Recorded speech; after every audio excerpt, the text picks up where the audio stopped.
By the time the clock over the marble fireplace struck 5, the Whitaker mansion had already learned the shape of Elena's days. Morning smelled like lemon cleanser and cinnamon toast. Noon was the hum of laundry, the thud of sneakers across the upstairs landing, the steady tick-tick of the grandfather clock swallowing the quiet like seconds were candies. And afternoon, this hour, was stove heat and soft lighting, the part of day that felt like a held breath. Elena wiped her hands on a towel, listening for the boy.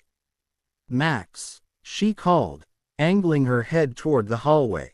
"Homework, buddy. 20 more minutes before you can watch anything." No answer. Just the low murmur of the HVAC and the patient breathing of the house. She checked the oven, tapped the top of the lasagna to see if the cheese had settled, and turned to retrieve a skillet from the drying rack. That was when she heard it. A soft scuff, like a shoe brushing carpet, from the parlor. Her spine tightened. The Whitaker parlor was the room no one really used. Glossy piano, twin settees, a mirror that made the ceiling chandelier look like it floated in another world. If sound came from there, it meant curiosity or trouble. "Max." Elena tried again. Step light, voice lighter. "You know your dad doesn't like you in there." More silence. Then another scuff, followed by a sound that didn't belong in a home. The careful exhale of someone trying not to breathe. She reacted without thinking, picking up the skillet by its worn handle and slipping her feet out of her house shoes so the hardwood wouldn't complain. The hallway smelled like furniture polish, lilies, and a trace of smoke from the fireplace Max convinced her to light at noon because movies smell better with fire. The scent made the skin at the back of her neck prickle. It felt like the room was staging itself for something she hadn't rehearsed. At the parlor door, she paused to listen. The house stopped breathing with her. For a split second she saw her mother in her mind. Apron strings, quick hands, a whisper of Spanish prayers, and felt the steadiness of every woman in her family who had faced rooms where they didn't belong. Elena pressed her palm to the door, pushed, and stepped inside. A man in black sat tied to the armchair nearest the fireplace.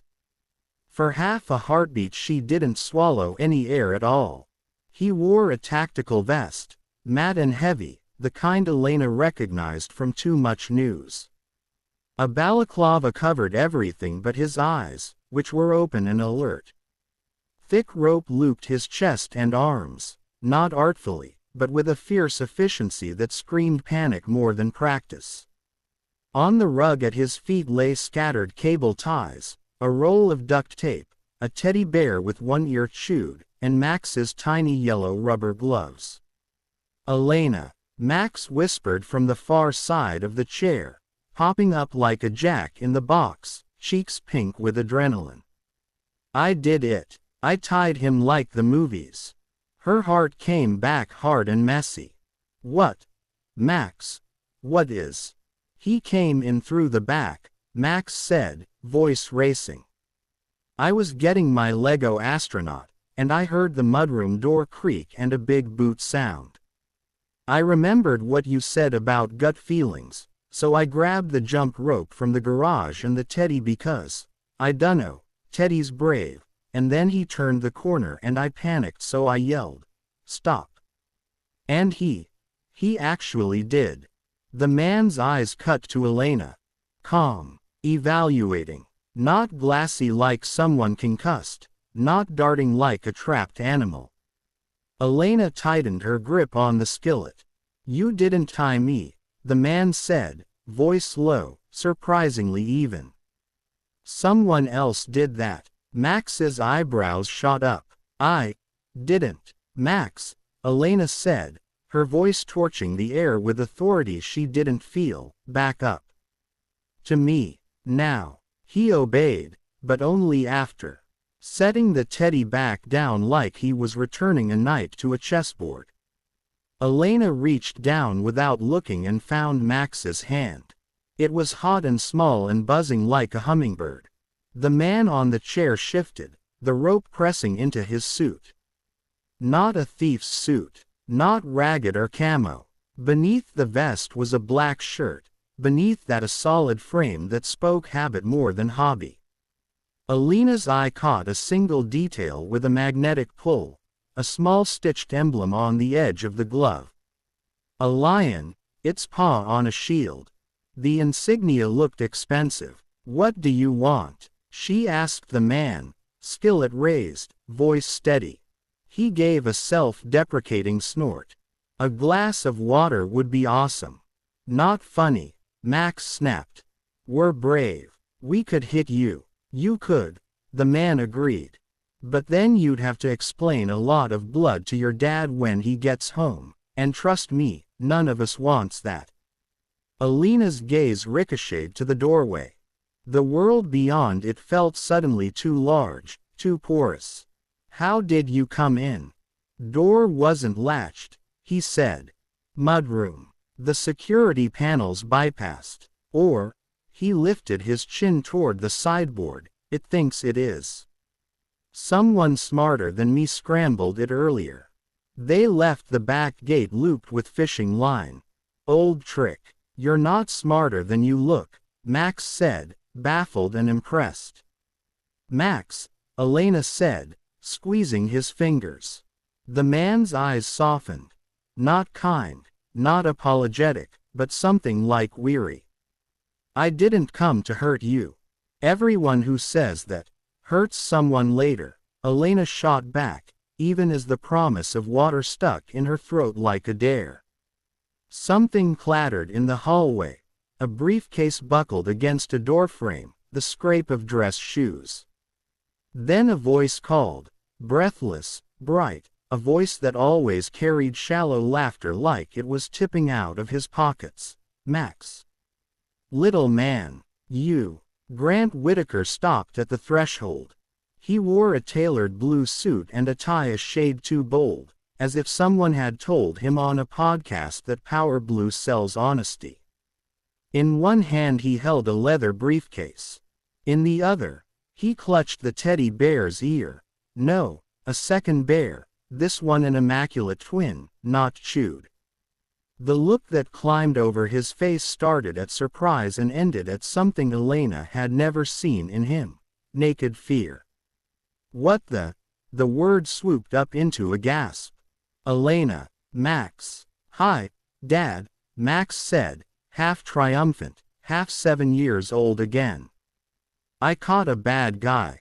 Grant's eyes snagged on the black figure in the chair.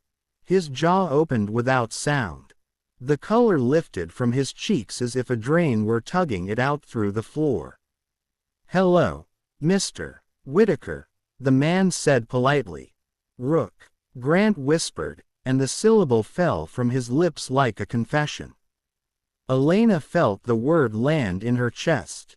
She'd heard the name once, maybe twice, half swallowed in late-night phone calls she pretended not to overhear as she cleaned up the kitchen. Rook handled it. Rook's team. If Rook says it's clear, a shadow name in Grant's world of clean contracts and careful smiles. "You know him?" Elena asked, fury and relief climbing the ladder of her voice in the same breath. Grant lowered the briefcase slowly, the way a man might set down dynamite. He used to run point on my security. Private detail. Years ago." Grant's eyes cut to Rook's vest.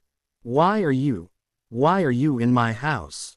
Rook's gaze flicked once at Max, then held on Grant. "Because the past you tried to bury is on your porch." "I don't." Grant started, bristling, then dissolved into a whisper. "Christ." Elena looked between them, felt the ground shift like the house was a ship and someone had yanked the ocean. She turned to Max. "Remember our signal?" He nodded, solemn. She'd taught him the signal for a silent exit, 3 squeezes. Of the hand meant he walked backward to the kitchen, picked up the emergency bag from the pantry, and did not speak until the back door shut behind him. She squeezed once, twice. On three, Max sucked in his lip and began his quiet retreat, eyes never leaving Alina's, like a rope joining them. Grant's voice broke the air. No, Max, wait. He looked like a man who had arrived at a wreck he somehow knew he caused years before he ever bought the car. Stay where Elena says. Do not argue. Elena. I don't. How long has he? Long enough to make me want to break his nose, Elena said, and long enough for me to realize he could have done worse and didn't. Rook made a small appreciative nod, as if acknowledging a competitor's good move. I didn't come for violence. What do you call that outfit? Grant snapped, but the bite had no teeth. Rook shifted a little, the rope groaning. I call it insurance. There's a man 2 cars down from your gate who does not care about widows or children.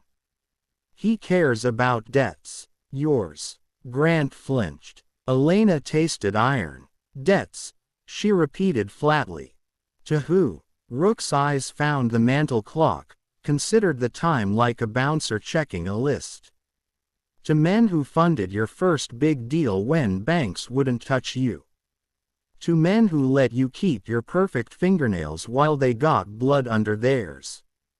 To men who never got paid back because you got proud. That's not. Grant began. Rook tilted his head, neutral. I kept you alive long enough to make yourself interesting to them. Then I got tired of saving a man who didn't know how to tell the truth.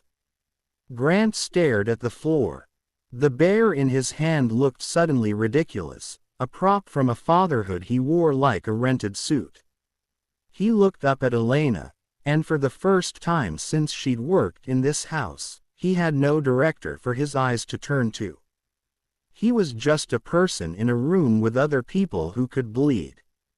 Why now? Elena asked Rook. Why today? Rook's gaze flicked to Max again, softer. Because the man outside doesn't care that it's today. He cares about schedules. Every Tuesday at 5, the delivery van leaves the service road. Every Tuesday at 5, the staff swap ends. Patterns are the bones of people. I knew what your bones looked like. He paused. But when I came through the gate, someone else had already watched long enough to know them, too. Your system was cut. Your guard detail rotated. I found a second set of boot prints near the Magnolia. I don't have a guard detail, Grant said, faint. Not anymore. You do, Rook said. You just don't pay for it. A sound bloomed on the air. Far away, then closer, a car engine giving the last bored rev of a driver who didn't mind being seen. Max froze. Elena felt her body move before her thoughts caught up, stepping between the sound and the boy like a wall with a heartbeat. Rook closed his eyes for a second, as if trying to find a square of calm on a table full of knives. The man outside is patient, he said. He'll want to step into the house, not drag you out. He'll want to watch you realize what he already decided. What did he decide? Elena asked. Rook opened his eyes. That Mr. Whitaker still has something left he's willing to trade. Grant swallowed. I can fix this. I can. Can you fix the way your son looks at you when you lie? Rook asked, brutal and soft in the same breath.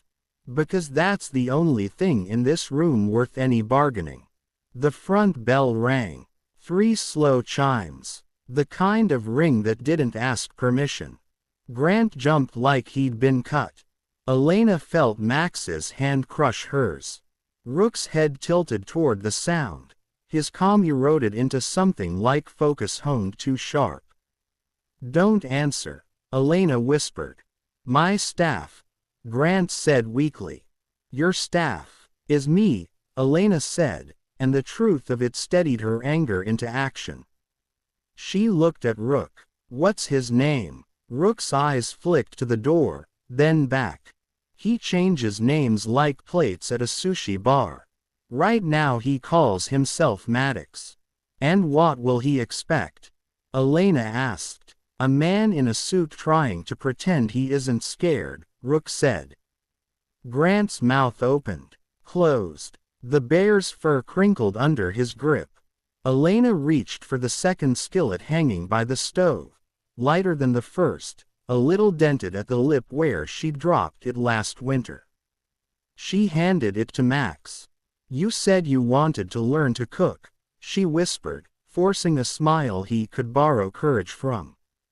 "Rule 1. You don't put your hand over heat you can't handle. Rule 2. You listen to the person who knows the kitchen." "That's me." Max nodded, brave and shaking.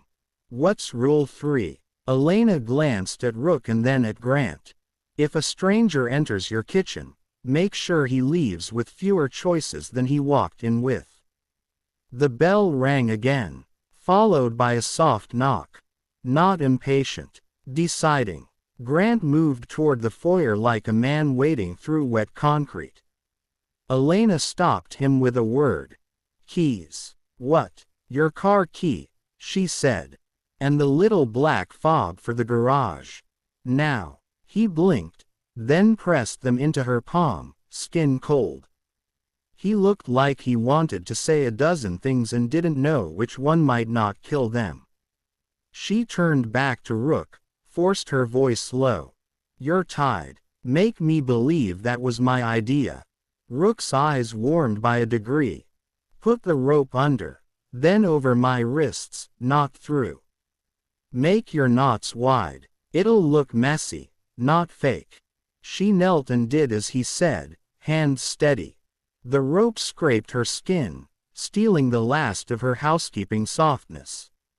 "If you're lying," she murmured, so quiet Max wouldn't hear, "I will teach you new colors of pain." "If I'm lying," Rook said, equally soft, "I won't have the chance to care about pain." She stood. The house had stopped breathing again. Elena could feel the whole place listening.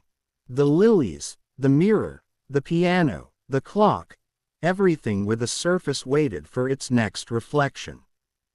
"Get behind me," she told Max.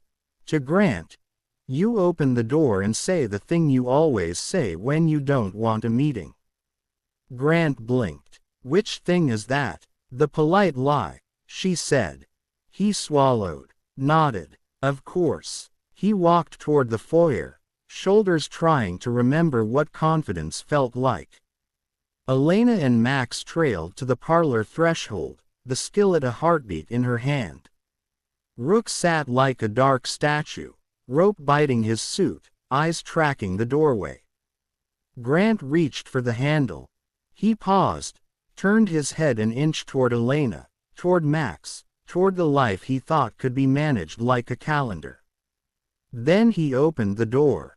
A man stood on the porch in a charcoal coat, rain dusted across his shoulders like dandruff of weather. His hair was too neat to be honest. He smiled in a way that dimmed the light inside the house by a measurable degree. "Mr. Whitaker," the man said cheerfully, like he'd been invited for cocktails. "You've been hard to reach." Grant tried on a smile that didn't fit. "Yes, well, today's not a great." The man's eyes slid past him, into the hallway, to the parlor where Elena stood with a skillet and a boy hugged tight to her hips. For a fraction of a second, the man's gaze snagged on Rook bound to the chair. The smile didn't move, but the muscles around it rearranged. "Ah," he said lightly. "Home." Elena felt something click into place inside her. Not fear, not bravery, just an ancient decision. She stepped forward, putting her body fully in the doorway's sightline, so the man had to see a woman where he expected an obstacle. "This is a cleaning day," she said, voice level, skillet low but ready.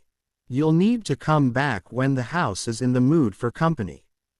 The man's eyebrows lifted, amused. And you are someone who doesn't leave stains, she said. Rook's voice carried from the chair, calm as weather. Maddox. Don't do this in front of a kid. Maddox's eyes brightened like a cat seeing trouble. Rook, he purred. You look domestic. Leave, Elena said, before the men could chew on each other's names. There's a kid here. Maddox's smile folded in, not disappearing, just taking notes. He leaned slightly, enough for Elena to notice the holster ghosting under his coat like a rumor. I don't have business with the kid, he said. I have business with his father. Grant's knuckles widened around the door.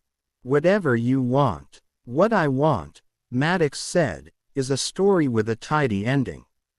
You owe men whose names you pretend aren't in your phone. This is the part where the main character learns his lesson. Elena felt Max's breath stutter against her back. She bent her head, like she was fixing a cuff, and whispered to him, Rule 4. Max whispered back, trusting the universe to catch them. What's Rule 4? Make the villain speak long enough to learn the shape of his throat. Maddox tilted his head, studying Elena like a curator appraising an unexpected masterpiece. You weren't in the file, he said. Neither were you, she said. The clock over the fireplace ticked. Something in Elena's chest untied. She realized she had been waiting her whole life to not be in a file, to be the surprise, not the statistic. The part of her that had scrubbed floors and smiled through rich people's absent goodbyes felt a new muscle waking in her ribs. Maddox's eyes swung back to Grant. You invited the past inside when you didn't pay for the future, he said. You know what happens next. Grant looked at Elena. Elena looked at Max. And in that taut little triangle, a choice sparked, small and bright and impossible to put back out. Elena, Grant said, voice breaking like seawater on a rock, please. She lifted the skillet a fraction of an inch, the way a conductor lifts a baton. Rule 5, she whispered to Max. Max licked his lips. There's a Rule 5. There is now, she said. We write our own ending. Rook's chair creaked as he shifted his wrists against the loose knot she'd made. The rope groaned like a tired beast beginning to stand. Maddox's gaze sharpened as if a cloud had moved off his son. And then, with a smile that belonged to another life, Elena stepped forward into the doorway, into the story that would remember her name. The front door was still cracked when Elena eased Max backward into the parlor, one palm steady on his shoulder, the other wrapped tight around the skillet. Grant hung in the threshold like a crooked picture frame, one side of him wanting to slam the door, the other terrified of what the slam would summon. On the wingback chair, Rook flexed his bound wrists a fraction, the rope whispering like dry grass. Outside, rain stitched the porch mat with quiet needles. Maddox didn't push forward. He didn't have to. He leaned his shoulder into the doorjamb with relaxed precision, the way a patient hunter leans into a tree. No hurry, no doubt. He was the kind of man who believed time worked for him, not against him. You'll want to invite me in, he said conversationally. Neighbors notice open doors, and I hate being noticed at work. Grant tried for authority and produced a frayed ribbon of it. This is my home. You have no right. Rights are for courtrooms, Maddox said, still smiling. This is a hallway. Elena shifted so the boy had more of her in front of him. She felt Max's breath hot through the cotton of her dress, the small tremors of fear spelling a Morse code against her spine. She wanted to wrap him in the apron she wore, the way her own mother had once wrapped Alina's little brother in a hand towel when the kitchen filled with smoke and the landlord pounded at the door. "We keep each other from the heat, Mia. That is what family is." 2 minutes, Elena said, cutting clean across the tension. "You get 2 minutes to say what you're here for. Then you leave, or we scream this block awake." Maddox's eyes flickered with a thin admiration he might have shown a well-made knife. He glanced past Grant, past Elena, to Rook, tied, patient. "How's the rope, old friend?" "Loose enough to insult you," Rook said. "Tight enough you should worry if I stop." Maddox chuckled. "You were always poetic." Then he looked at Grant. "Do you still have the ledger?" Something flinched in Grant's eyes, a reflex he tried to bury beneath a businessman's blankness, but Elena saw it. The word hit him somewhere tender and old. "There is no ledger," Grant said carefully. "Then I've come for a ghost," Maddox replied. "Because the men I represent swear they can still feel its weight. They say you kept it the way guilty men keep talismans, close enough to touch, far enough to pretend it isn't there. Numbers and names, Mr. Whitaker. The first million you didn't exactly earn." Elena felt the house lean in. This was the part of wealth the kitchen gossip never covered, the wet basement where foundations were poured too fast, too cheap, too dark. She had spent years polishing silver that could buy a neighborhood, never once being asked to polish the truth. Grant's fingers tightened around the doorknob until his knuckles turned chalky. "I built my company." "You did," Maddox agreed. "You just didn't start alone. That's the piece that matters to men who remember how you got from an unfunded dream to a town car. They want their proof back or their money forward. Either will do." "What does any of that have to do with my son?" Grant asked, and the word "my" sounded new in his mouth, like a language he hadn't practiced. Maddox's face softened into something like pity, which was worse than threat. "Everything. Because when men run out of leverage, they begin inventing it. Children are very persuasive inventions." Max didn't understand all the words, but he understood the angle of them. He pressed closer. Elena felt something iron set behind her ribs. "You don't get to say his name," she told Maddox. "You don't get to breathe it." "My favorite kind of housekeeper," Maddox murmured. "Protective, efficient, invisible in the paperwork." Rook's voice slid across the room like a thrown rope. "Maddox, listen to a woman when she draws a line in a room she cleans. She knows where everything really is." Maddox sighed, as if bored by the inevitable. "Mr. Whitaker, here is the simple version. You can hand me the ledger if you still have it. You can wire the balance owed if you do not. Or we can take something you'll pay to get back." Grant stared, then did the most human thing he had done since he walked in. He looked lost. The carefully curated competence fell off him like a coat in summer heat. He looked at the boy, at Elena, and his voice hit a raw register. "Max," he said, "go to the kitchen." Max didn't move. Elena didn't either. "Max," Grant repeated, panicking at the silence. "Please, listen to Elena," Max whispered without taking his face from her dress.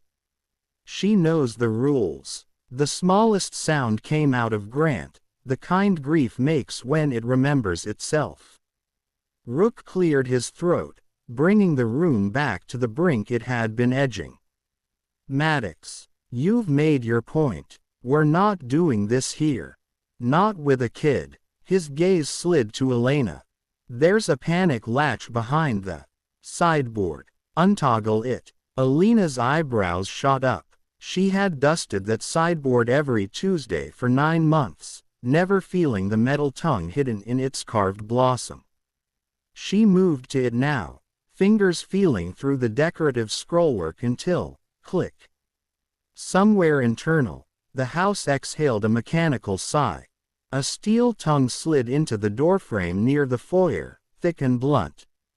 Maddox's smile widened. "Rook, you're adorable. You think that latch keeps me out, or keeps him in?" He tipped his chin at Grant. "People like him are easy to lock to their shame." Elena stepped back to Max and brushed a hand over his hair, grounding herself in the little motion. "You still have 1 minute, she told Maddox. "Use it to practice leaving." Maddox's eyes sharpened, and for a breath his civility slipped, revealing the man who had climbed out of smaller rooms with bigger guns than any of them wanted to imagine. "Here's my clock," he said coldly. "You have until 9 tonight. Either the ledger arrives at the drop-all text, or Mr. Whitaker arrives in a trunk with a signature." Max made a small noise, half gasp, half animal, and Elena felt it like a fuse sparking. Her body moved before her thoughts, the skillet popping up in her hand with a quick, musical whistle of air. Maddox's gaze tracked it, admiring the economy of motion. "My mother used a skillet," Elena said softly. "She fed 3 kids in a kitchen that didn't belong to her with 1 pan. She told me a skillet was a question. How hot will you let it get before you remember to move your hand? Let me ask you, how hot are you ready to hold?" Maddox's smile returned in full, but it reached fewer muscles. "Hot enough." He eased off the jam, straightened his coat, and tipped 2 fingers toward Grant in a half salute that felt like an insult. 9 o'clock. Don't make me knock a 3rd time." He stepped back onto the porch, rain making confetti on his shoulders, and he moved away with unhurried confidence. No car door slammed, no engine revved. He became weather. Grant shut the door like he was pressing a wound. For a beat no one spoke. The clock ticked. The house tested its breath. Elena knelt so she could be level with Max's eyes. "Rule 1, she said gently. Max inhaled, shakily. "Don't put your hand over heat you can't handle." "Good," she said, touching his cheek. "Rule 6. She made it up as she said it, the way all the best family rules were invented, right at the edge of need. If the room is too big for your fear, make the room smaller. Find the corner you can control." Max blinked, then nodded so hard his hair flopped. "Corner." She stood and finally looked at Grant with the full freight of what she was feeling. "There's a ledger." He looked like a man half sunk in tar. "There was. Where?" A beat. Then, in the piano. Elena's head snapped to the glossy baby grand that no one played. She wiped her hands on her apron out of habit and strode to it. The lid lifted with the gentle sigh of a sleeping animal. The keys gleamed. She pressed middle C and it chimed bright and lonely. Then she slid her hand to the underside of the keyboard and felt along the felted lip. Her fingers found a roughness that didn't belong. Tape. She peeled it back with a housekeeper's efficiency and pulled down a thin black book the size of an old passport. It was unmarked, unremarkable, heavy as guilt. She held it up. Grant's face went gray. "I meant to burn it." "When?" Rook asked dryly from the chair. "After the perfect quarter. After the bonus. After your son learned the word audit." Grant flinched. "I kept it because I wanted to remember how close I came to failing. It made me work harder." "It made you lie better," Rook corrected. Elena turned the book in her hands and felt the ghost of 100 rooms where men hid their beginnings like stains. She thought of nights her mother counted crumpled dollars at the Formica table, telling the bills where to go like they were children, not currency. "We don't hide what fed us, Mia. We bless it." We tell the truth about it and move forward. Rook, she said without looking away from the ledger. If I cut you loose, will you stay? Yes, Rook said simply. Will you hurt anyone in this house? No. She crossed to him and tugged the knots she'd left wide. He slid his wrists free with a magician's restraint, then didn't move, proof in stillness. Elena stepped back but kept the skillet. Trust was not a uniform you could put on in an instant, it was a sweater you stretched carefully over bruises. Rook flexed his hands once. Thank you. Don't make me regret it, she replied. He nodded toward the ledger. That book proves Mr. Whitaker isn't as original as his press kit. It also puts names at risk who may decide they prefer to stay shadows. If Maddox gets it, he buys permanent leverage. If we burn it, we remove proof he wants, and we lose the one map of who might come through that door next. Grant swallowed. So what do we do? Elena handed the ledger to Rook without ceremony. We borrow a page from Kitchens. Rook cocked an eyebrow. Which is prep, she said. You don't start searing until you've chopped. We need to cut this into something we can manage. Max, who had been silent and vibrating with too much fear, suddenly blurted, Can I help chop? The earnestness in his voice broke something and healed something at the same time. Elena smiled at him, and the smile made her whole face ache. Yes, chef, you can help. Grant looked between them as if they were speaking a language he'd never been invited to learn. I'm sorry, he said to Max, to Elena, to the house. I've been a coward. Max didn't answer. Rook did. Apologies are recipes, he said. Useless till you cook. They moved. Elena sent Max to the pantry with whisper-quick instructions. Emergency bag, water bottles, flashlight, the little first aid kit with the cartoon bandages he liked. Put them by the back stairs, she said. Corner. Rook flipped the ledger open on the piano bench, eyes skimming columns of numbers and initials that meant nothing to Elena and everything to the air. They used code names, he said. Of course. But the amounts.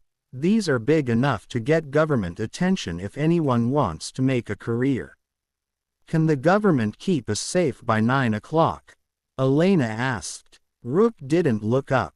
No. Then the government can wait. Grant hovered, hands flexing uselessly. Maddox will text. He always does everything with plausible deniability. If I don't answer. If you answer. Elena cut in. You tell him you're considering. Then you stop considering and start acting. Act what?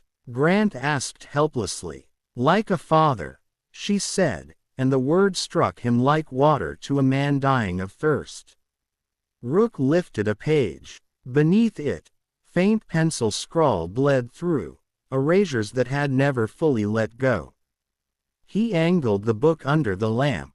Someone tried to rub out a name. Whose? Elena asked. Rook shook his head. The ghost of it is there, but I can't pull it free with eyes alone. He looked at Max's emergency stash and then at the kitchen. Do you have flour? Elena blinked. Pantry. Why? Old trick, Rook said. Dust can coax a memory to show its outline. They moved to the kitchen together. Elena. Rook, Grant trailing like a man asking the past for permission to come in. Max had arranged his items in a soldierly line by the back stairs, a seriousness about him that made Elena want to both scoop him up and salute. Rook sprinkled the barest tap of flour across the erased section, then gently brushed it with a pastry brush. The ghost letters rose like a bruise. They formed not a name but a symbol. A lion with a paw on a shield. Elena's breath snagged. She'd seen that emblem an hour ago. On Rook's glove. Rook stared at it, many things moving under his face. He didn't speak for a long beat, and when he did, his voice had humility baked into it. I wasn't always a man who worked for men like Maddox, he said quietly. I started on the other side of the coin. The Lion was a security firm. Private, mercenary, expensive. I wore that patch for years. If this book shows the Lion, it means someone inside my first house took money from the men who seeded yours. He looked up at Grant. We are not dealing with a stranger to me. We are dealing with family. Maddox? Grant asked, throat dry. No, Rook said. Someone worse. The kind who smiles in the mirror because he thinks he's the hero. He closed the book with a whisper. This ledger doesn't just buy leverage. It threatens to out a traitor who still has friends. So what do we do? Grant asked again, less helpless, more desperate. Tell me how to fix this. You can't fix everything you bought broken, Elena said, not unkindly. But you can pick what to carry.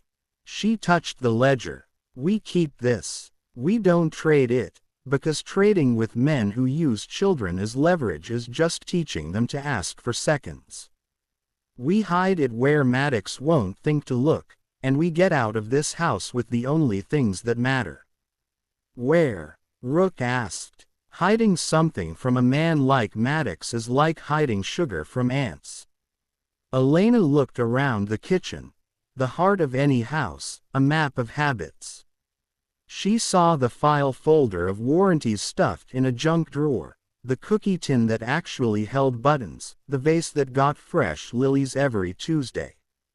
Then she looked up at the ugly, dusty HVAC vent above the fridge, the one no one cleaned because you had to climb for it. There, she said. Rook nodded. Good. Grant stared as if the vent had just appeared.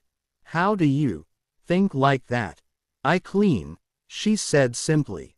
I know where people stop reaching. Rook fetched the step stool. Elena slipped the ledger into a heavy-duty zip bag, then into another. Moisture is a snitch, she murmured, and Max, watching, filed the line away like a secret. She climbed, popped the vent, slid the bundle deep into the duct just beyond the bend, and screwed the grate back with the fast, exact movements of a woman who had taken apart half this house and put it back together without ever being thanked. When she climbed down, Grant's eyes were wet. I don't deserve your... He couldn't finish the sentence. The kitchen light found all the years he hadn't looked where his help looked. You don't have to deserve it, Elena said. You have to protect it. Rook's phone buzzed on the counter. Low, insistent. He flipped it over. Unknown number. The text contained an address and a time. 9 p.m. Docs. Come alone. Bring proof. Alone, Rook said. He means with 2 men in a van and 1 on a roof. We won't be there, Elena replied. Grant blinked. We won't. We'll be somewhere he isn't, she said. Small room. Our corner. Rook's mouth tipped. Respect. You have a plan. I have bones, she said. This house has them, too. She turned to Max. Get your sneakers. He ran. Grant hovered, unsure. Where are we going? Somewhere you should have gone a long time ago, Elena said. To the part of your life that doesn't have valet parking. Rook slid his vest off and left it on the counter like a shed skin. I'll drive. My car is 3 blocks up, under a maple. Maddox's lookout will be watching the front and the service gate. The middle belongs to people who know how to walk like shadows. Can you walk like a shadow? Grant asked. Rook looked at Elena. She can. They moved fast. Elena grabbed a backpack from the closet. Hers, the one she'd brought the first day to this house and never let go of because quitting people wasn't an option when rent wanted what it wanted. She stuffed in clothes for Max, the cash envelope from behind the flour canister, the phone charger with tape on the end, a travel photo of her mother at a sea she'd never been able to afford to visit. She slipped the kitchen knife she trusted, a decent chef's knife with a nick on the heel, into a cardboard sleeve and down the side of the bag. Not to fight with, to cut free. At the back stairs, Max skidded back in his red sneakers, excitement and terror playing tag on his face. "Where's Rule 7? He panted. Elena crouched, cupping his face. "Rule 7, she said. When you're scared, borrow someone else's calm. I'll lend you mine. What if you run out?" She kissed his forehead. "I won't." They slipped out the mudroom door into the thin rain and the thicker dusk, Rook scouting ahead with that predatory grace some men are born into and some buy. The magnolia at the side gate dripped big, waxy tears. 2 driveways down, a sedan idled with its lights off and its hunger on. They cut between hedges and slipped down a narrow path that only children and people who took out the trash ever used. Behind them, the house watched them go. Elena felt it like a goodbye, the kind that isn't forever, just for long enough to become a story. Rook's car was a black hatchback with a dull paint job and a dent near the taillight. It was the kind of car no one writes down when they see it. He opened the passenger door for Max with a small flourish that made the boy grin despite the fear, then slid behind the wheel. Elena strapped in and kept the skillet under her feet. Grant hesitated, one hand on the roof like he was asking the car for permission. "Get in, Mr. Whitaker," Rook said. Grant did. They rolled away on quiet tires, a family that wasn't one yet but could be, if the night let them. "Where are we going?" Grant asked, softer now, a student finally ready to take notes. Elena watched the rearview until the mansion was a white suggestion between trees. "To my neighborhood," she said. "To the diner where the cook knows me by my order, and the back booth has a broken light no one bothers to fix. To a place where a man like Maddox doesn't think a woman like me can have a plan that fits inside a coffee cup." Rook nodded, lips tight. "We'll get there. Then I'll make calls. Not to the police. To the kind of people who used to call me Elena," Max said from the back, voice small. "Yes, chef. Can we bring Teddy?" Elena reached back and squeezed his knee. "We already did." Grant looked over his shoulder and finally saw the chewed-eared bear wedged under Max's arm like a wingman. He laughed, a ruptured, grateful sound, and swiped at his eyes like rain was coming inside the car. Rook turned onto the arterial that cut from rich lawns to tired storefronts. The sky was a low ceiling. Neon woke up on cue, buzzing against the weather. Elena breathed, in and out, counting the seconds the way she counted stir times and laundry cycles. 3 in. Hold for 2. Out for 4. It was a prayer without a church. They reached the diner, a squat building with a fat crone grin and a red script sign that flickered the eye like it wasn't sure it believed in itself. Rook parked around back, where the dumpster smell made the truth feel closer. Elena led them through the kitchen entrance with the confidence of someone who had earned the right to use staff doors everywhere. "Lena," called a man with forearms like ham hocks and eyes kind enough to loan.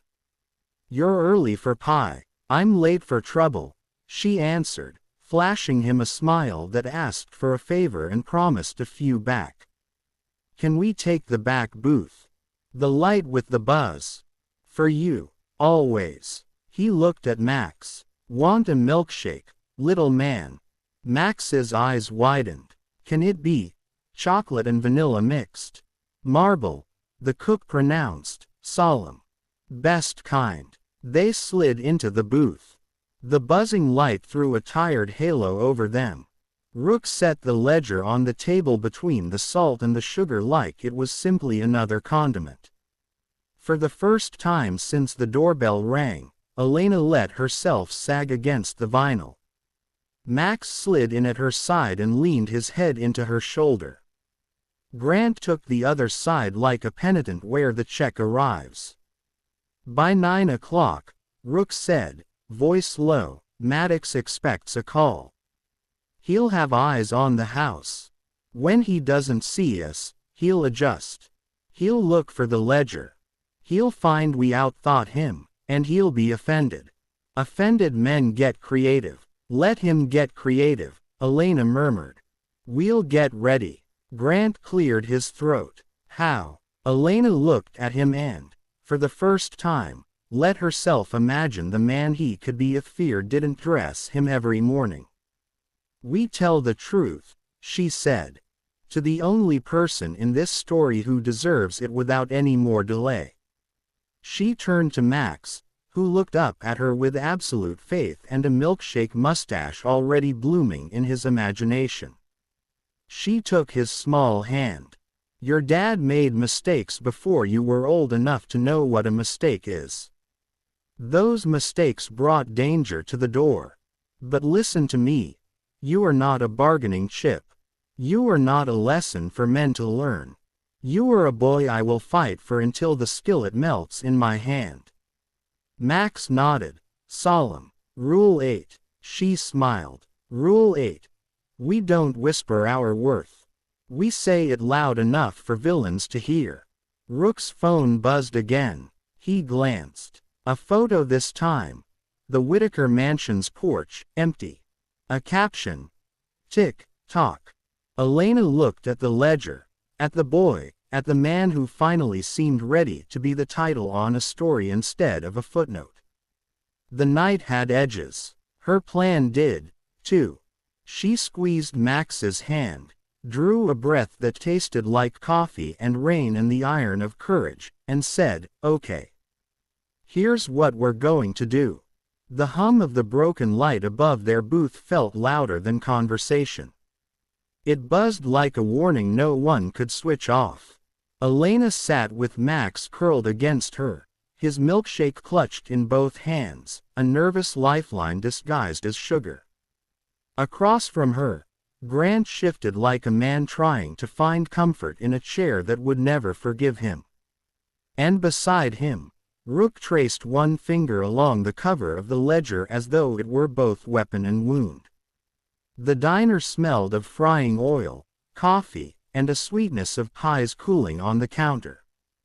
To Elena, it was the smell of ordinary life, of paychecks, tired feet, laughter that didn't echo through gilded ceilings. Tonight it smelled like safety. Or maybe just the memory of it. Tick, tock, Rook murmured, repeating the words from the photo Maddox had sent. His voice was flat, but his eyes were sharp. He's impatient. That's dangerous. Grant leaned forward. We give him the book. That ends this. Elena's hand smacked the table before she could stop it. Plates rattled. Max startled. No, she said, fierce. You don't feed men like him. You feed them once, they expect a banquet. You think it ends tonight. It ends when he decides he's squeezed out every drop of fear. Grant looked small in his tailored suit, his shoulders caving. So what's the plan? Hide forever. Run. He'll find us. He'll find you, Rook corrected. He's not after the maid, not after the boy. He wants your history. The book is proof. Proof means control. And men who love control don't stop at ledgers. Max licked his straw nervously. What's a ledger? Elena smoothed his hair. A book full of secrets, mijo. Secrets your dad should have burned a long time ago. Max's eyes flicked to Grant. You lied. The boy's voice was so soft, so unsure, it nearly undid Grant. He swallowed, his throat bobbing. Yes. I thought I could build something strong. But I built it on the wrong bones. Elena studied him. There it was, the truth, naked and clumsy. Not enough, but better than the lies. Rook finally opened the ledger, flipping past columns of numbers and code names. He tapped a page with his knuckle. Here. This is what Maddox really wants. A connection to someone still working inside the lion. The lion? Grant asked. Elena answered first. That emblem. On his glove. She remembered it clearly. The lion paw on the shield. Rook nodded grimly. My old firm. Security for hire. They trained me, then sold me to the highest bidder. If Maddox can prove someone inside the lion still feeds him information, he doesn't just have leverage on you, Grant. He has leverage on an army. Grant paled. That means this ledger isn't just about debts anymore, Rook cut in. It's about betrayal. And betrayal bleeds. Max whispered, I don't want anyone to bleed. Elena bent low, her voice a promise in his ear. That's why we're here, baby. To stop it before it touches us. The cook came by with Max's milkshake topped in whipped cream and a cherry. Max blinked at it, then looked up. Thank you, he said, his voice steadier than it had been all night.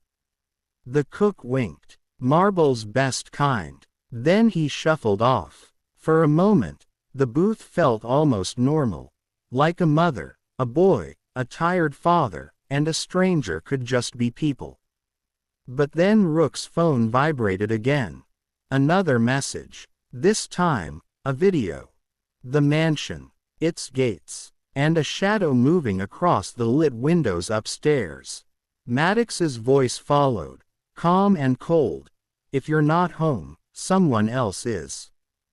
10 minutes before I go inside and make myself comfortable. Grant swore under his breath. He'll destroy everything. Everything I built. Elena turned on him, eyes flashing. You care about your house while your son is sitting here wondering if his dad will choose him over marble floors. The words hit harder than the skillet ever could. Grant sagged back, tears threatening. You're right. His gaze locked on Max. I choose you. I swear, Max, I choose you. Max studied him a long moment, like a boy old enough to know words mean nothing without weight. Then he nodded once, small but real. Rook closed the ledger, decision hardening in his jaw. We can't hide anymore. If Maddox thinks the house is empty, he'll search until he finds that vent. He'll know you've run. That gives us one option. Grant's voice cracked. Which is? Rook leaned in, lowering his voice. We set the trap. We make Maddox believe he already won. Elena's stomach nodded. That's a dangerous game. Every game with men like him is, Rook said. But if we control the board, maybe, just maybe, we walk away breathing. Max put down his milkshake. His eyes were wide but brave. Rule 9, he whispered. Elena kissed the top of his head. Rule 9, she said, her voice trembling but firm. When you can't run, you stand. And when you stand, you don't stand alone. The light above their booth buzzed again, casting the table in shadows that stretched too far. And somewhere, not nearly far enough, Maddox was already moving toward the house they had left behind. The plan began with a pie tin. Elena tore a square of foil from the diner's roll and pressed it into the tin until it held the shape of her palm. She slid the ledger inside a double-zip bag, then stopped. Not this one, she said, looking at Rook. This is our spine. Rook nodded. We make a ghost. They copied the cover by hand with a black marker and a strip of matte tape. Inside, Elena tucked an old phone with the cracked screen Grant had kept in his briefcase as a backup. Rook set it to loop a slideshow of ledger pages he'd photographed, real columns overlaid with the faint watermark of the diner's red neon sign. To anyone opening it in low light, it would pass. To anyone who knew numbers, it would itch. "Bait," Rook said. "Bite," Elena answered. The cook brought a paper bag of burgers and napkins and a roll of painter's tape.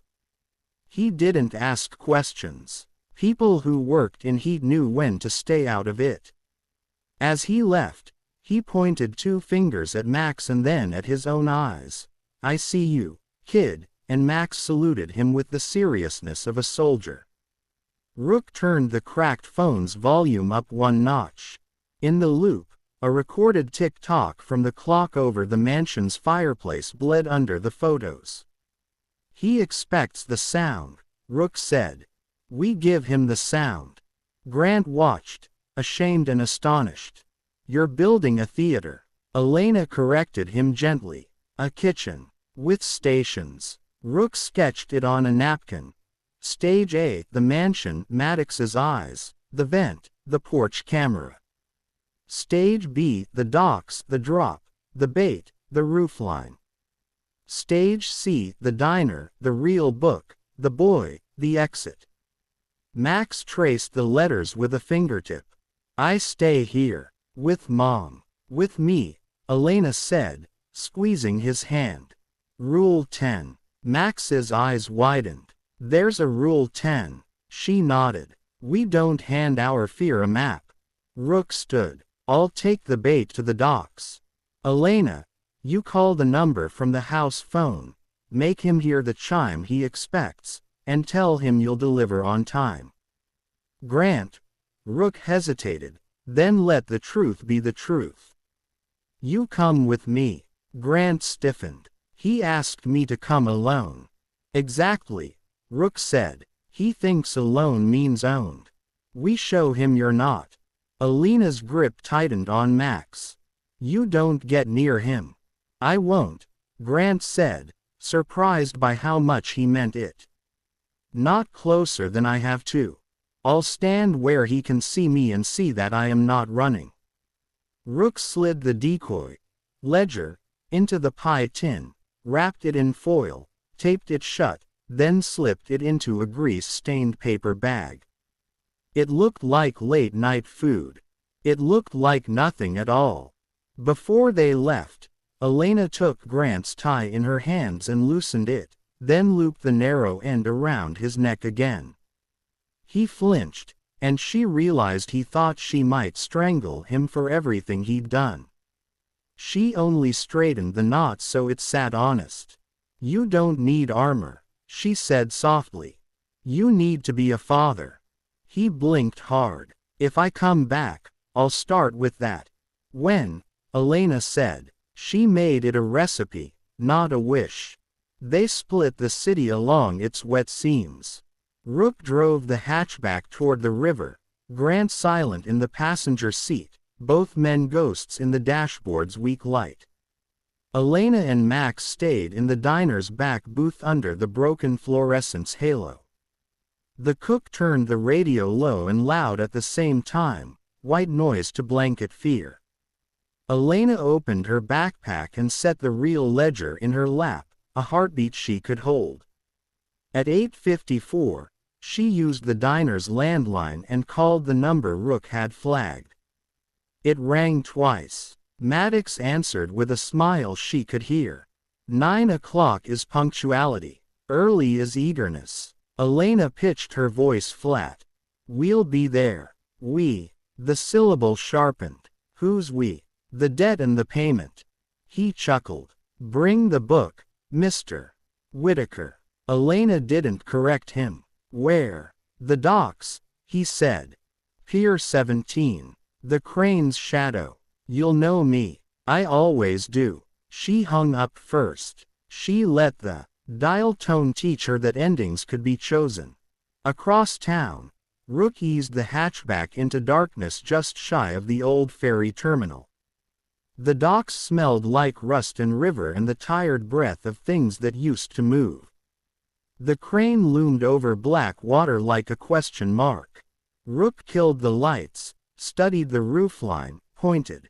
There. The catwalk. He'll have someone with a rifle who thinks he's invisible. He handed Grant a tiny earpiece and clicked his own into place. You'll hear me. If I say fall back, you walk toward the water and drop behind the concrete bollards. If I say down, you take the ground like it's your friend. What if you say run? Grant asked. I won't, Rook said.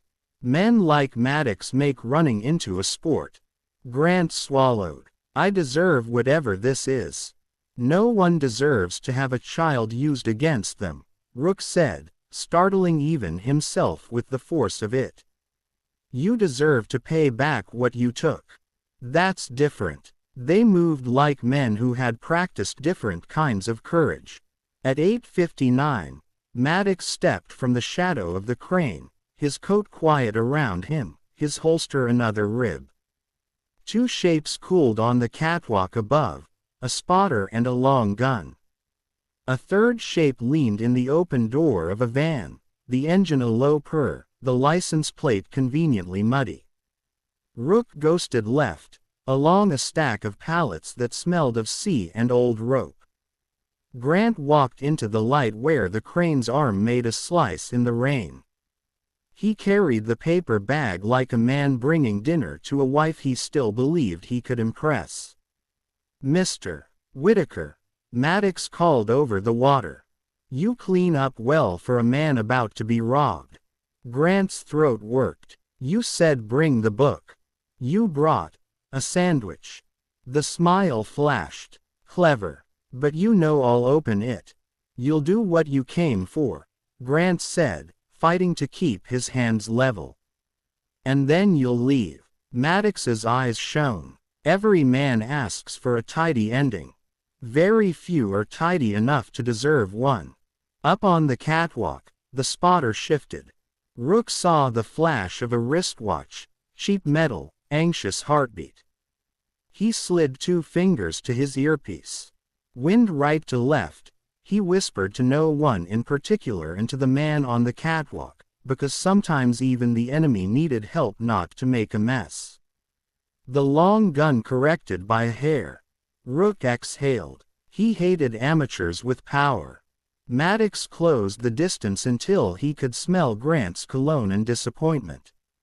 He took the bag, hefted it, felt the weight argue with his doubt. He peeled the tape one-handed, like he'd done it 1,000 times, and pushed the foil aside. The ledger stared up like a dare. The phone's tick-tock whispered under the photos in its loop. The numbers glowed. The lion emblem bled through like a bruise under thin skin. Maddox's smile widened by degrees. Look at that, he said, almost tender. Proof. Grant felt something in his chest break and set right. Not pride. Not surrender. Maybe just the moment a man stops lying to himself because the story is louder. It's yours, he said. Leave my son alone. Maddox's gaze lifted slowly. You believe that's how this works? It can, Grant said, and to his astonishment, he did believe it. You can leave. Maddox laughed, not cruelly, not kindly, simply with the confidence of a man who had learned the wrong lesson so often it felt like the only one. He snapped his fingers at the van. The side door rolled a foot. The river licked the pilings like it wanted to listen. Here's how endings work, Mr. Whitaker, Maddox said, tucking the ledger into his coat. You don't get to write them after you skip chapters. Then read the right book, a voice called from darkness. Rook stepped into the wash of lamplight, his hands empty and visible, his bones remembering 1,000 nights like this and aching anyway. He lifted his chin and let the catwalk see his face. The long gun's muzzle lowered a centimeter in recognition and confusion. Maddox, Rook said, you wanted proof. You just took bait. Maddox's smile thinned. You followed the boy after all. I followed the man who keeps pointing guns at the wrong family, Rook said. And I came to deliver a different debt. Which one? Maddox asked. Rook's eyes flicked to the catwalk. The lions. For the first time, Maddox's mask cracked. You don't know what you're saying. I know exactly what I'm saying. Rook lifted his voice so the water could carry it to the rafters. Cold heart. A shadow on the catwalk stiffened. Rook took a step closer to the crane, into the geometry of danger. Come down and show them the face that swallowed our paycheck and sold our roots. Or do you plan to keep hiding behind the boys you trained to pull triggers for your cowardice? The name fell through the rain like an old coin returning to a pocket. The spotter flinched. The long gun flickered, then steadied. A man stepped to the catwalk's rail, the light painting him in slices. Square jaw, close-cropped hair, the lion patch on the sleeve of a rain slicker. His voice dropped like iron. Always theatrical, Rook. Rook's lip twitched. Always treacherous, Cole. Grant looked between them, understanding slamming home like a slammed door. The betrayal Rook had guessed at wasn't a rumor. It had a chin and a penchant and a taste for young men's fear. This was never about me, he said, hoarse. Not only. Oh, you're always about you, Cole called down. His smile was the kind that made recruits sharpen their posture. But some of us like to diversify our portfolios. Maddox's eyes went cold. You brought our family business into the light, Rook. You did when you wrote your name inside a book of borrowed money, Rook said. I just brought a match. Cole's voice soft cracked, still so loyal to the wrong gods. Something shifted behind Rook's calm.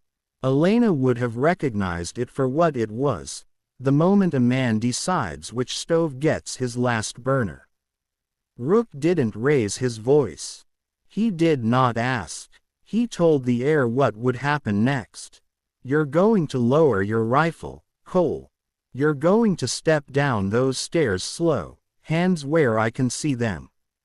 And Maddox, he turned slightly, you're going to hand back the thing you think you won. Or, Maddox asked, amused despite the new math. Or I let a dead man switch send an email bundle to a U.S. attorney, to two journalists who don't scare easy, and to the Lions board, Rook said. With excerpts from the real ledger. With your voice in the background, calling my client by his first name at his own front door. With a lovely photo of a man on a catwalk. With a location stamp the river would sell out for a song. Maddox's head tipped. You, with a dead man's switch. Rook's eyes went softer than anyone expected. I borrowed the calm from a woman who made a rule about fear maps. Maddox glanced at Grant. She's not your wife. She's the reason your plan isn't, Rook said simply. Up on the catwalk, Cole's jaw bunched.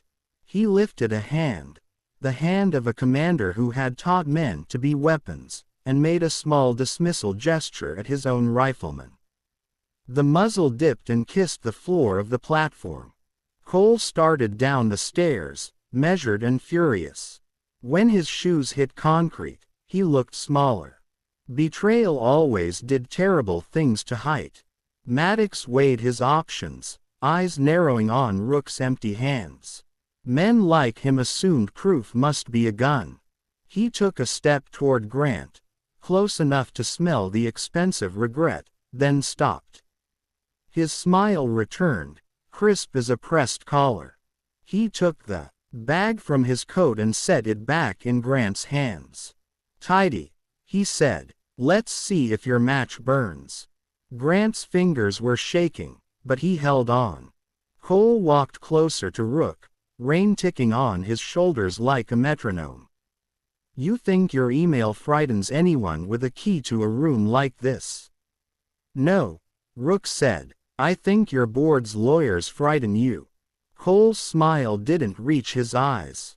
And if I shoot you and dump you in the river, what frightens you then? Rook didn't move. I've already been a ghost in this city. It wasn't as bad as you think. For a long second, the docks held its breath. Then Alina's voice entered the men's ears like weather turning. Max is in the bathroom counting to 100 while washing his hands for 20 seconds because we never waste a crisis to teach hygiene, she said, calm as a kitchen timer. Rook, tell the truth one more time and come home. The earpieces carried her like a benediction. Rook's shoulders eased by an inch. Maddox glanced involuntarily at his own ear, as if he could shake her out.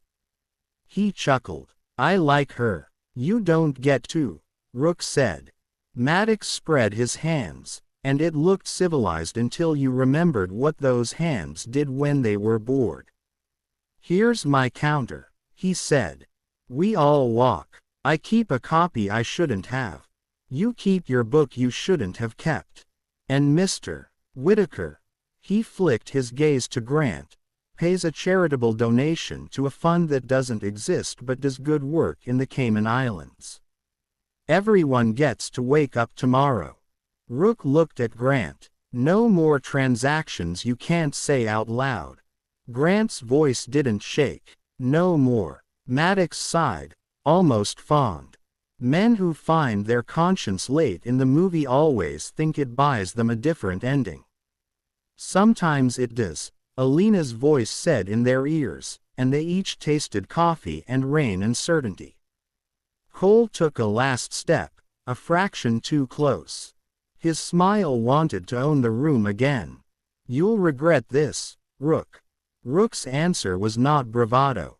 I already do. He moved then. Not toward a gun but toward the ladder that led to the catwalk. He climbed 3 rungs and reached up, fingers finding the flange of a rusted safety lock. He yanked. The old alarm on the crane, a foghorn no one had remembered since the last time the water iced, woke with an animal bellow that ripped across the river and bounced off the warehouses. Lights flared on the access road like nerves. Somewhere, a bored security guard sat up. On instinct, the long gun on the catwalk swung uselessly toward the noise. Maddox's hand ghosted toward his coat and stopped because the math had changed, and for a rare second he enjoyed not being the only man in the room who could do that. Grant did the one brave thing he had left and stepped in front of Rook, a human wall with an expensive knot. He found he was not as afraid as he had been all his life. He had made a choice and the choice had made a man. Cole spat a curse that sounded like a rank and a year. He looked at Maddox, calculation burning like a fuse behind his eyes. Then he did what men like him always do when the world fails to applaud. He retreated to a place where the story could be rewritten later. He backed toward the stairs, lifted 2 fingers to the catwalk rifle, and disappeared into the line of the crane. Maddox watched him go, amused and annoyed in equal measure. He tilted his head at Rook. You just cost him friends. Good, Rook said. Maddox's smile softened with something that might have been respect if it hadn't been so transactional. He took one long look at Grant, the man who had finally learned how to stand, and then at the paper bag in his hand. He tapped the grease stain with a fingertip. Keep your book, he said. Books make men honest or hunted. Sometimes both. And you? Grant asked, strangely gentle. Maddox's grin cut clean. I'm a contractor. I find new work. He glanced toward the city's glow. Tell the woman with the skillet she's the only person I've met this year who knows how to salt an ending. Then he was gone. Coat quiet, steps softer than his reputation, van rolling into the wet dark like a ship slipping its moorings. The catwalk emptied. The crane groaned itself back to sleep. The horn's echo peeled itself off the warehouses and drifted away. Rook and Grant stood alone with the rain. Rook didn't smile. "Let's go home. Dash dash dash." At the diner, the cook looked up when the door jingled, relief bright on his broad face. "Highs on the house," he said gruffly, as if that could explain all the ways he'd worried in the past half hour. He slid a plate across the counter, 2 forks, a glass of milk shaped like forgiveness. Max barreled out of the bathroom and into Grant so hard the man had to grab the table to stay upright. Grant held the boy like an anchor had finally found its ship. "You came back," Max said into his jacket. "I did," Grant whispered, and for the first time, the words didn't sound like a campaign promise. They sounded like a calendar entry. Rook slid into the booth opposite Elena and set the paper bag on the table. She looked at it, then at him. He shook his head once. Decoy returned. She let out a breath she hadn't realized she'd been saving for years. "The real book?" he asked. Elena patted the backpack by her feet. "Still where the flower can't gossip." Grant eased onto the vinyl, still holding his son's hand. "What do we do with it?" Rook glanced at Elena. He had led 100 operations and never trusted a general the way he trusted this woman with a skillet. She nodded, and he said what had to be said. "We split it," he told Grant. "The pages that prove crimes go to people who can prosecute without selling it for a headline. The pages that trap the lion go to an internal investigator who still believes in oaths more than pensions. And a copy goes to a lawyer who will mail it to 3 places if anything happens to any of us. No more ghosts." Grant swallowed. "And me, you pay back what you can," Elena said. Quietly, humbly. "And you tell the truth when telling the truth costs you. That's how a house learns to breathe again." Grant's eyes filled. "Elena, I don't know how to keep standing without you." She met his gaze, steady. "Then learn." Max tugged Elena's sleeve. "Rule 10 worked." She smiled. "It did." "What is it again?" he asked, eyes bright, wanting to memorize it like multiplication tables. Elena kissed his hair. "We don't hand our fear a map." Max nodded with the solemnity of a knight. "Rule 11. She laughed then. Really laughed, the sound shaking loose the night's tightness. "Rule 11. When the pie is warm, we eat before it gets cold." The cook, who'd been pretending not to listen, barked a laugh and slid a can of whipped cream across the counter. "Now that's a rule I'll enforce." They ate like people who had made it to morning even though it was still night. Max drew lions on a napkin and then crossed their mouths out with a single, bold line. Grant texted 3 numbers. One to a lawyer Rook trusted, one to a journalist Elena's cousin knew who had a spine like scaffolding, one to a federal intake line that never slept. He signed his name on each, not Mr. Whitaker, not CEO. Grant. He hit send like a blessing. Rook finished last. He always did. He wiped his fork on a napkin and set it down as if it were ritual. "I'm going to disappear for a few weeks," he said, matter of fact. "Shake any shadows. Make sure Cole's people remember there are better hobbies than revenge." Elena studied him. "Where will you go?" He smiled in a small, private way, a man acquainted with cheap motels and the kindness of women who pour coffee at midnight. "Someplace with a room you have to jiggle the key for. Places that forget a face on purpose." He stood. "But I'll check in." Max shot up. "Will you teach me a rule?" Rook considered and then crouched so they were eye level. "Rule 12, he said softly. "If you can choose between being feared and being trusted, choose trusted." The world has too many men who like being the first thing. Max nodded hard. I choose trusted. Rook looked at Elena over the boy's head. He'll be okay. He will, she said. Because he is not alone. Outside, the rain had dwindled to a mist that made the neon sign hum like a lullaby. Rook slipped into it and was gone. Grant lingered in the doorway, uncertain. The diner was not his habitat. It didn't have a valet or a wine list. It had a bell that rang when truckers came in and a wall calendar with a raccoon on it someone thought was funny. He looked at Elena with the gratitude of a man who finally understands the miracle that kept his life upright and can't name it because it isn't on an invoice.